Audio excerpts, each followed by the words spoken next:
안녕하십니까. PSLab의 손식입니다. 시계열 분석 제7강 이중지수 평활에 대해서 알아보겠습니다. 교재에는 분석편 256페이지부터 내용을 담고 있습니다. 네, 본 강의를 들어가기 앞서서요, 추세라든가 또는 평활 이런 용어에 익숙하지 않으신 분들은 시계열 분석 제3강 추세 분석, 또 평활에 대해서는 5강 이동평균의 내용을 참고하시기 바랍니다. 자, 이전 강의에서는 이제 단일지수 평활에 대해서 알아봤죠. 단일이라고 하는 것은 파라미터가 하나다, 이렇게 설명을 드렸었고요. 따라서 앞서 파라미터 알파에 대한 내용을 가지고 우리가 전체 평활을 하고요. 또 실제 값을 예측하는 예측값을 또 만들어 냈었죠. 자, 그런데 여기서 이제 이중이란 말이죠. 이중이라고 하는 것은 추세라고 하는 것, 실제 우리가 이제 타점에 가는 데이터가 시간에 따라서 이제 어떻게 변해가느냐. 그런데 그 변해가는 정도가 증가하거나 어떤 감소의 어떤 패턴을 띈단 말이죠. 뭐 그런 부분까지를 추가로 감안하기 위해서는 별도의 항을 더 고려를 해줘야 된다는 얘기입니다. 네, 그래서 그 추세 평활이라고 하는 것이 하나 덧붙여진 뭐 그런 구조를 띠고 있습니다. 자, 그러면 이제 추세 평활을 보면은 기존의 그 단일 지수 평활에서는 이제 알파의 파라미터 하나 있었는데요. 추세 평활에서는 보시는 바와 같이 베타라고 하는 파라미터가 더 추가가 되고요. 이것이 전체 평활을 계산할 때 반영이 되고, 또 이걸 가지고 우리가 실제 데이터를 추정을 할 때, 그 예측값을 할 때 이제 또 반영이 되는 뭐 이런 구조로 데이터가 볼 수가 있겠습니다. 그래서 알파, 베타 두 개가 있어서 이제 이중이란 이런 표현을 쓰고요.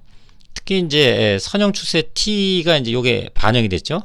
요거 역시 이전과 같이 최근 데이터에 이제 가중이 더 되는 구조로 이렇게 반영이 되고 있습니다. 그런데 이제 이것이 이제 최근 데이터에 어떻게 더 가중이 되느냐, 뭐 그거를 수식적으로 조금 풀었으면, 자, T1 같은 경우는 이제 T1, 그러면 이걸 이제 5로 두겠습니다. 5, 요 전체 항을 이제 5로 두면 5,1이 되겠죠. 네, 플러스 1 마이너스 베타에 T1-1, T0가 되겠습니다. T2 같은 경우는 요거 이제 전체가 이제 O2로 보면 1 마이너스 베타에 T 2 마이너스 1이니까 이것은 T1이 되고요. T1은 앞서서 요와 같이 계산이 됐죠. 그걸 그대로 또 여기다가 포함을 시키면, 그리고 이제 풀었으면요, O2 내려오고 1 마이너스 베타 O1, 그렇죠. 그 다음에 1 마이너스 베타 제곱 T0. T3 같은 경우는 이제 O3 플러스 1 마이너스 베타에 T2가 되겠죠. T2는 이제 앞서 계산했던 요 내용이 또 그대로 들어올 테니까 그 내용을 갖고 풀었으면 O3 1 마이너스 베타 O2 1 마이너스 베타 제곱 O1 1 마이너스 베타 세제곱 T0 이렇게 됩니다. 네, 보시는 바와 같이 이제 베타는 이제 0과 1 사이의 값을 이제 대대로 갖습니다. 그러다 보니까 1에서 그 값을 빼주면 요 값 자체는 항상 1보다 작죠. 1보다 작은 것을 계속 곱해가면 점점 더 작아집니다. 그러니까 요거보다는 요게 더 작은 값이 된다는 얘기죠. 그래서 과거 데이터에 더 작은 값이 가중이 되는, 또 요거보다는 요게 더 작은 값이 되겠죠. 그래서 최근 데이터, 거꾸로 얘기하면 최근 데이터에 가중이 더 되는 이런 구조로 수식이 마련되어 있습니다.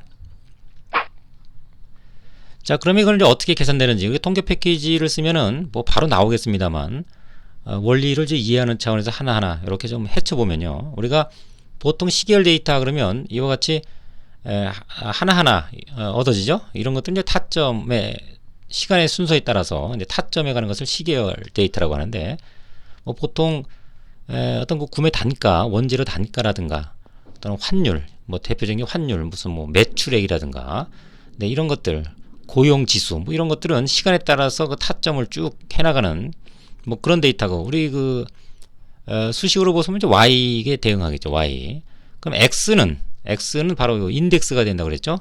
그래서 첫 번째 Y 데이터에 대해서 이제 1, 2, 3, 4, 5, 6, 7, 8, 9 이런 식으로 값들을 설정을 하면 요게 X가 되고 이제 Y가 됩니다. 그래서 하나의 이제 두 개의 컬럼을 가지고 전반적으로 이중지수 평활의 이제 구조가 시작이 되는데요.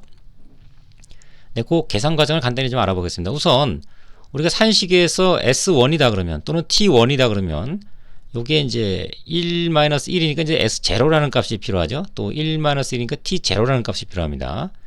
그래서 요 S0나 T0 초기 값은 이제 어떻게 설정하느냐.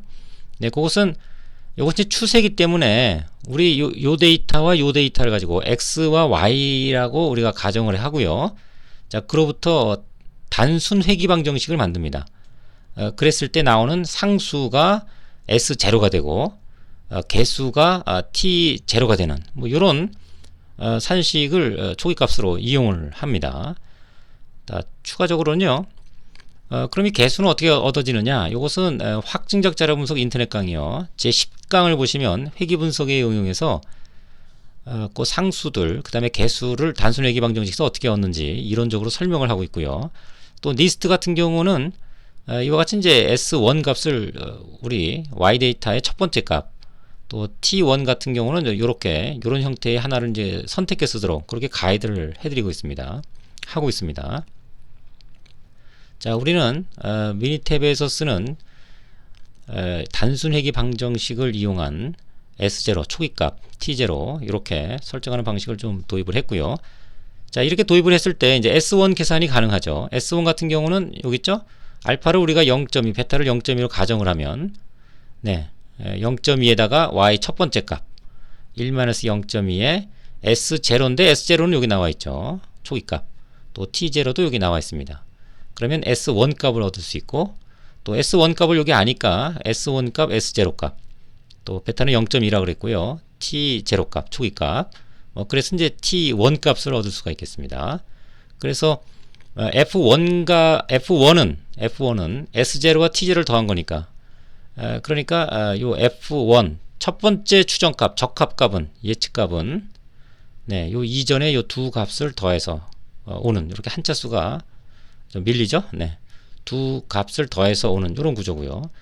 또 그 S1과 T1을 구했기 때문에 그 두 값을 더하면 또 F2가 되는 네, 요 값이 되는 이런 구조로 계속해서 반복적으로 계산이 이루어지겠습니다.